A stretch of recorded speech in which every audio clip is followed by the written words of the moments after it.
Assalamualaikum warahmatullahi wabarakatuh. Waduh, bulan Ramadan begini, bukannya makin adem, malah makin panas. Ada-ada aja cerita yang bikin jidat berkerut dan otak minta rebut. Kali ini kita bakal bahas dongeng-dongeng ajaib yang bikin akal sehat terbang entah kemana. Duduk yang mantep, dan jangan lupa istighfar, soalnya bakal ada cerita yang lebih absurd dari sinetron 1000 episode. Dongeng supernatural yang bikin mikir keras. Jadi ceritanya ada yang bilang bahwa Habib Abdurrahman Assegaf di umur 7 tahun udah bisa menghatamkan Al-Quran dalam satu rakaat sholat. Satu rakaat cuy, 30 juz langsung. Siapa yang bisa mengikuti sepenuhnya amalan beliau-beliau? Kamu nggak bisa mengikuti sepenuhnya. Bisa kamu mengikuti amalannya Muqaddam Tsani Habib Abdurrahman Assegaf umur 7 tahun. Umur 7 tahun mengkhatamkan Al-Quran dalam satu rakaat sholat. Serius nih, kalau yang dibacanya itu surat Al-Ikhlas 3 kali sih masih masuk akal. Karena ada hadisnya tuh bahwa pahala baca surat Al-Ikhlas sama seperti membaca seluruh Al-Quran. Tapi kalau full 30 juz dalam satu rakaat, ini mah bukan sholat, ini speedrun. Kalau Imam Masjidil Haram aja baca 1 juz dalam satu rakaat, itu udah termasuk lama. Lah, ini bocil 7 tahun satu rakaat langsung tamat, sungguh dongeng yang luar biasa.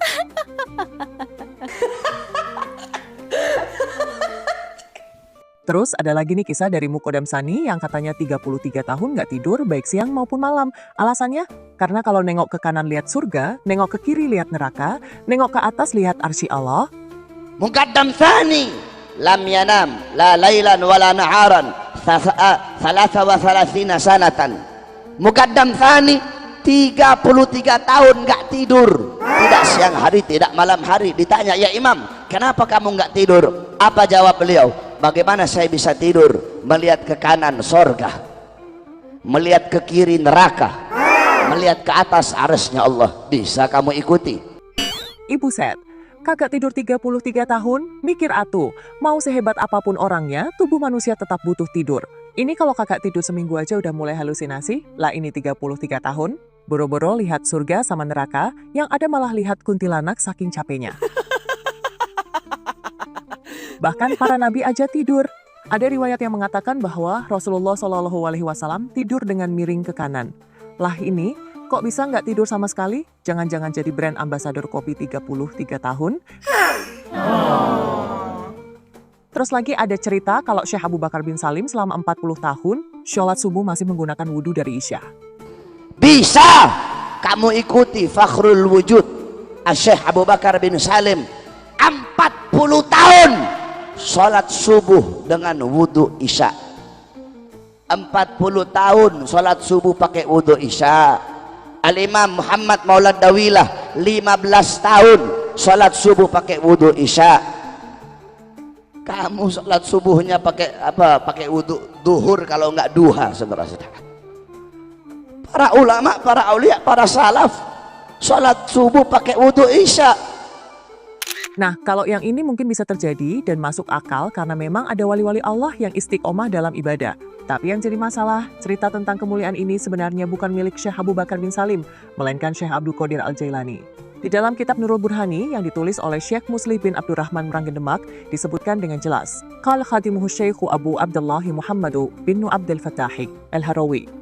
خدمت الشيخ عبد القادر مدة 40 سنة وكان يصلي الصبح بوضوء العشاء هذه المدة كلها وكان إذا أحدث جد في وقته وضوءه وصلى ركعتين وكان إذا صلى العشاء دخل خلوته فلا يمكن أحد أن يدخلها معه ولا يفتحها ولا يخرج منها إلا عند طلوع الفجر ولقد أتاه الخليفة مرارا بالليل يقصد الاجتماع به فلا يقدر على ذلك. Yang artinya, pelayan Tuan Syekh yang bernama Abu Abdullah Muhammad bin Abdul Fattah Al-Harawi berkata, saya menjadi pelayan Tuan Syekh Abdul Qadir selama 40 tahun. Setiap Tuan Syekh salat subuh, selalu menggunakan wudunya sholat Isya. Ini berjalan selama saya berkhidmat kepada Tuan Syekh. Dan bila hadas, Tuan Syekh segera berwudhu lalu sholat 2 rakaat. Apabila Tuan Syekh telah selesai sholat Isya, Tuan Syekh langsung masuk kamar tempat berkhalwat, tidak seorang pun yang mampu dan berani memasukinya, dan tidak pernah keluar dari tempat khalwatnya kecuali fajar telah terbit. Berulang kali Raja Baghdad datang di malam hari dengan maksud ingin mengadakan pertemuan dengan Tuan Syekh, namun tidak bisa menemuinya. Nah, dari sini jelas cerita ini bukan tentang Syekh Abu Bakar bin Salim, tapi tentang Syekh Abdul Qadir Al-Jailani. Tapi entah kenapa si Bahar ini ngaco bahwa cerita itu milik Syekh Abu Bakar bin Salim. Lah gimana sih? Kitab kuning jelas-jelas ada tulisannya, tapi masih aja asal nyomot buat diklaim ke Habib-Habib Yaman. Ini gimana ceritanya? Jadi kesimpulannya, si anak ini asal komot cerita. Udah suaranya keras, salah lagi. Ada lagi yang lebih gila. Habib Abu Bakar bin Abdullah Al-Atos dikisahkan sekali duduk bisa membaca surat Yasin 90.000 kali. Al-Habib Abu Bakar bin Abdullah Al-Atos satu kali duduk baca Yasin 90.000 kali. Sabar. Mari kita hitung. Surat Yasin itu ada 83 ayat. Sekarang kalau baca Yasin 90.000 kali, berarti total ayat yang dibaca adalah 7.470.000 ayat.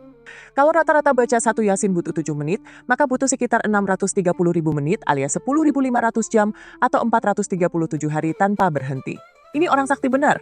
Baca Yasin 90.000 kali tapi nggak makan, nggak minum, nggak BAB. Udah bukan manusia, ini mah Google Text to Speech dalam mode turbo.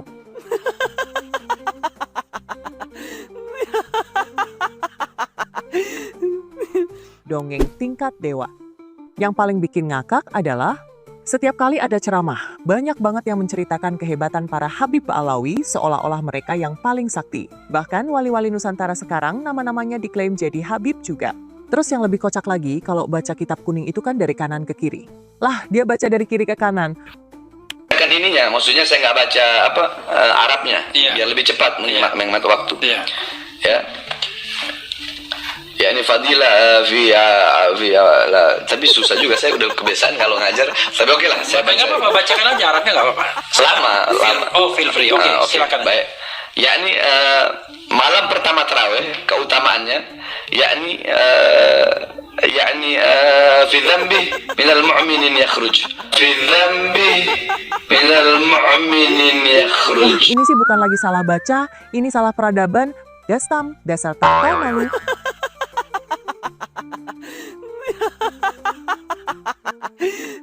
Begitulah kisah dongeng yang bikin otak mumet dan iman diuji.